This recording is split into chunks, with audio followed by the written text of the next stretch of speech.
Oh, look at that. It's like butter.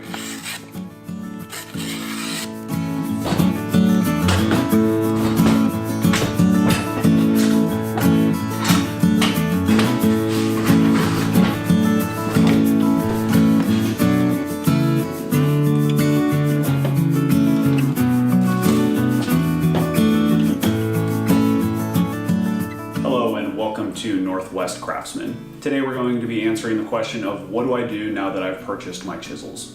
I would like to give a special shout out to Paul Sellers, Stumpy Nubs, and Wrangler Star for helping me to answer this question.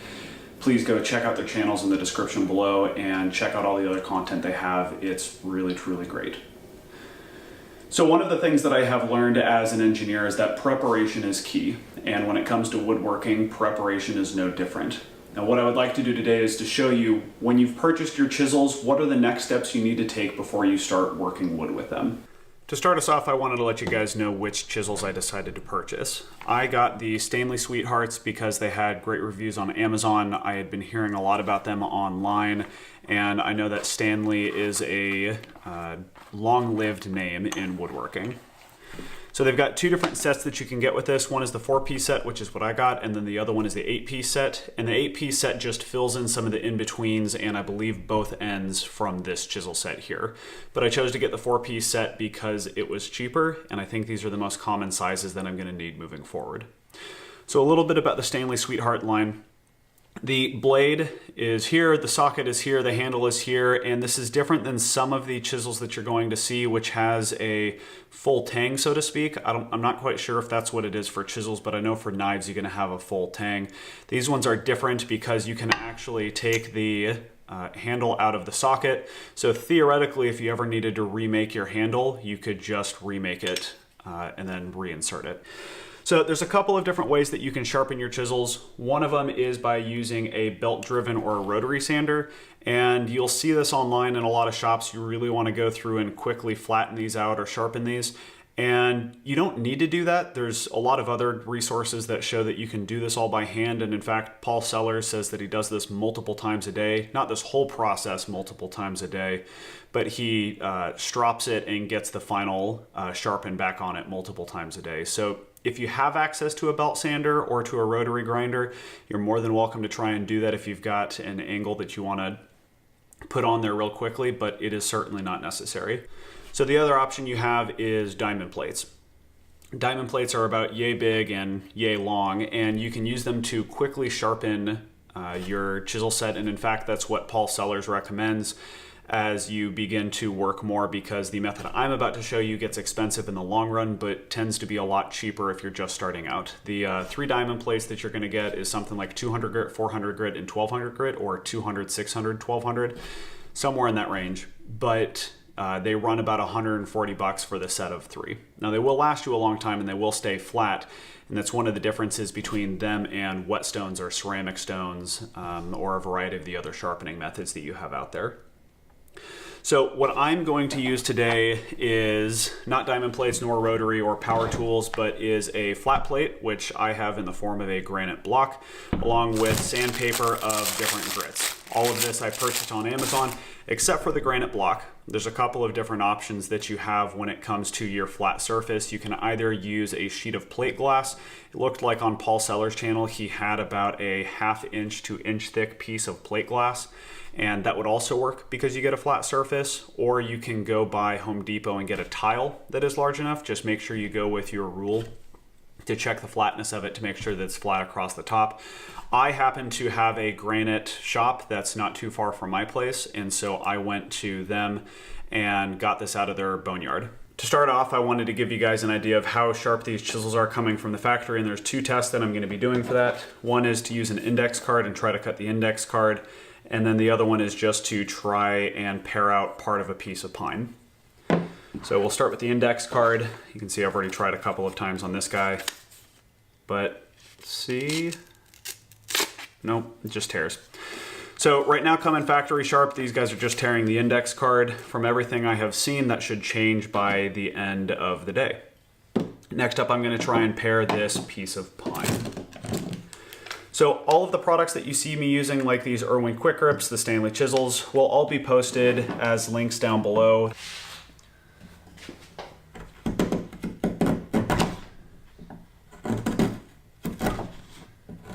So even though it's not the most secure, we're definitely not sharp on this thing because pine is supposed to be pretty easy to get with this. And I mean, we do get shavings, but by no means is it easy or buttery like I have seen on some other channels. So we'll see how that goes as we finish up this process. To start us off, I am going to set up our flat top right here. If there was anything on top of it, you should be able to take a razor blade to it and clean it off. And almost all the other flat tops are going to have a very similar process.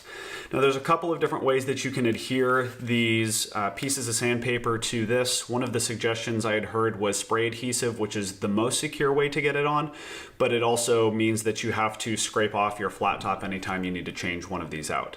I've also heard that double-sided tape at either end of these would work just fine, but I'm going to opt for the method where I just duct tape the top of them because these guys are slightly longer than my granite block is.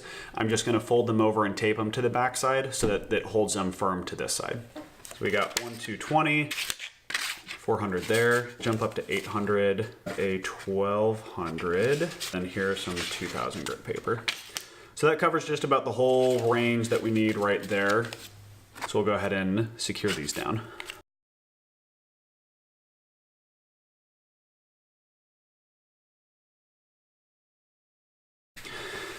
Okay, so here is the finished product of securing down all the different grits of sandpaper ranging from, I think it was 200 to 1200 grit. And I opted not to wrap it around because the sandpaper did not like to bend around the corner very much. And I think this will hold it down securely enough for each one of the different grits. Now, when you go to sharpen, one of the things that you're going to want to do is have a little bit of lubricant between your chisel and the actual sandpaper itself. So when you sharpen one of these chisels, one of the things that you want to keep in mind is there's actually two faces that you're going to sharpen. One of them is the bevel right here, and I guess it's not sharpen, but you're technically flattening both to create a sharp face, but you've got the back and you've got the bevel. So you want to flatten this back out nice so that this top area right here is perfectly flat before you start to do the bevel, because you will never need to do this back face again once it's flat. You don't need to get the whole thing flat, and you'll see what I mean when I talk about that in a second, or when we get going forward. And then this bevel is going to be the one that you're doing on a regular basis and that Paul and some of the other woodworkers do on a regular basis. So to get started, I'm going to flatten out the back, and I'm just going to start with this lower grit sandpaper and work my way up. So the recommendation that I've heard from a few different woodworkers is just to use Windex. Windex is a nice lubricant and it just works nicely, and you can find it just about anywhere. So put a little bit right there, get this all out of the way, and then we'll take the back side of this and just with some firm pressure,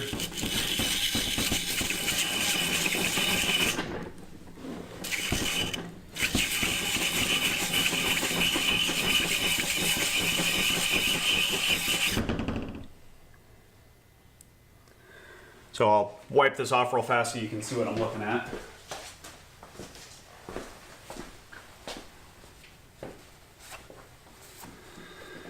So you can see on the back side of this that this front edge is hitting, this back side is hitting, but there's a bit in the middle right here that's called the belly. And so this guy is bellied out or bellied in. You know, I'll need to double check that to see which one it is. But this guy has what looks to be a hole in the middle, and so that it actually recesses down. And that's good for us because then we can get this front edge nice and sharp without doing a whole lot of work to flatten out the rest of this. So let's go ahead and give this a little bit longer and see how it turns out.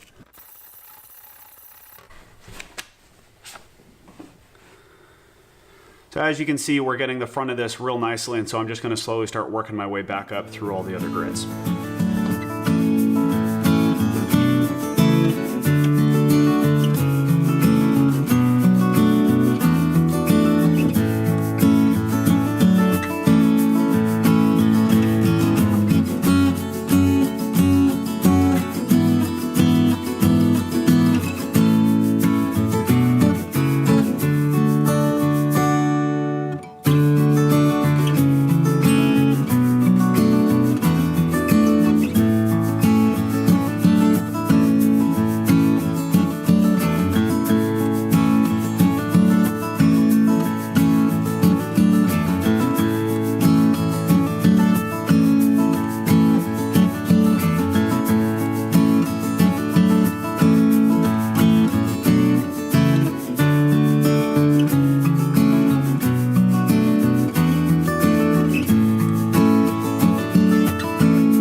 guys can see it, but it looks as though this front corner and this are the two high points, and so it looks like I'm missing a little bit right here. And so I'm gonna go ahead and take this back down a little ways so that I can see if I can't buff out evenly across that top surface. Okay, so just in case you guys can't see it, there is basically a mirror finish on this face and this face right here, which means I think that we're ready to move on to the next bit of this, and that's going to be getting this front edge right here. Now you can already feel a little bit of a burr forming on the front edge of this, which makes sense because we just spent a whole lot of time combing the back side of this, and that burr is going to be the metal folding over the front. So when we go ahead and do the main bevel on this, we're not going to use one of the angle holders or one of the, what do we want to call them? We're not going to use one of those devices that allows you to keep a consistent angle on this. Everything that I've seen online is if you're able to get close enough to the angle, there's going to be a slight bit of camber to it, but that's not actually bad for your woodworking, and it's going to be a whole heck of a lot easier to try and keep it straight. And it's just going to be quicker because eventually in the long run, this is what I'm going to be doing with my chisels anyways, is just hand sharpening them. So I'm going to go ahead and start back down at the low grit right here. And one of the things that I'm going to do is move my piece of granite over so that it's not balanced on the other side, but is going to find where that angle sits. And so right about in here, you can feel when you hit that flat face. And so I'm going to push down on it. Once you find it, push down and just drag in one direction on it. Now with your sandpaper, with the sandpaper method, you are not able to go through and go forward because you'll tear your sandpaper, but I have seen that if you're using diamond plates, you can go back and forth on it, which sharpens a lot quicker. So go ahead and find that angle. Right about there. And pull it through.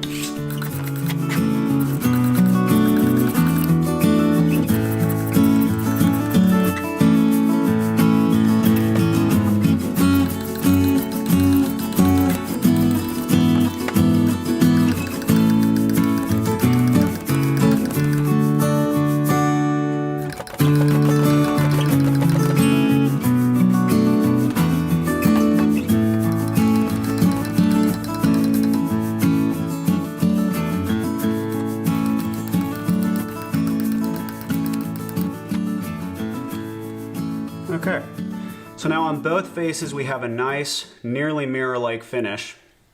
You can feel the burr wrap just around the back side, and so what I'm going to do is I'm going to take it on this side and just barely move it back to knock that burr off that back side. So now neither side has a burr, and you might actually be able to see where the burr is depending on how big of a burr you had to take off and how much sanding you had to do on the back. So the leather strop is supposed to provide the final sharp, or the final face on it. And I got this from, who did I get this from? Not 100% sure off the top of my head who I ended up purchasing, Lavoda. So I purchased this from Lavoda. This was also on Amazon, and it had one of the highest ratings of all the different leather strops. And so what you do is you take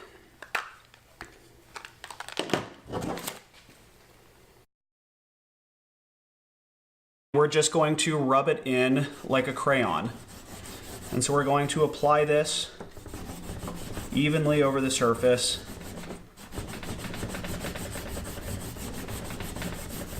About like that. I think that's probably pretty good. And I'm going to flip it around and use my granite block to help hold this down. Scooch you that direction. So I'm going to take this back face, and you're only supposed to pull on the strop. And the reason you only pull on the strop is because you will cut straight into it if you do anything but that. So again, just putting nice, even pressure on this, and you can see that it looks like it's coming to a mirror finish on that front side.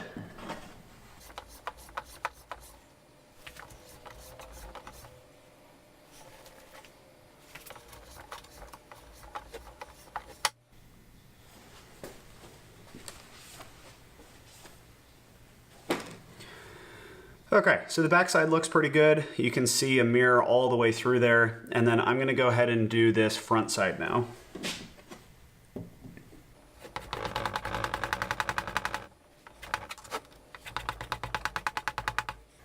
So as you can see, the compound is getting darker as it is taking the metal shavings from the chisel itself.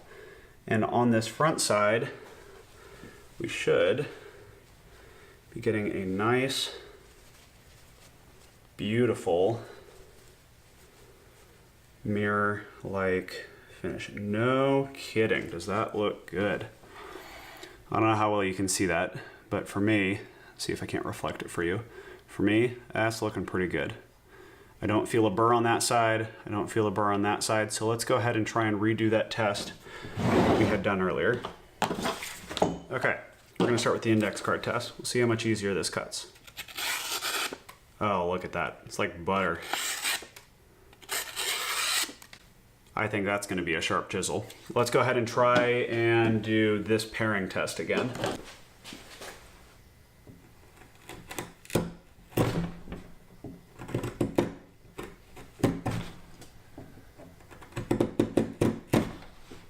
So the pairing test isn't quite as easy as I thought it was going to be, but I'm wondering if there's something else that I'm missing. If you know what I'm missing, go ahead and let me know. I'm interested to hear in the comments, but as I'm trying to get the corner of this, it is certainly going a lot smoother, and as you can see from the index card test, it is certainly sharper. And perhaps it's just the fact that I've got this nice janky rig trying to hold it all together. Let's go ahead and check to see if that dulled us at all. Yeah, actually it did. We are no longer cutting smoothly on that backside corner. So I'm gonna go ahead and strop this guy back real fast.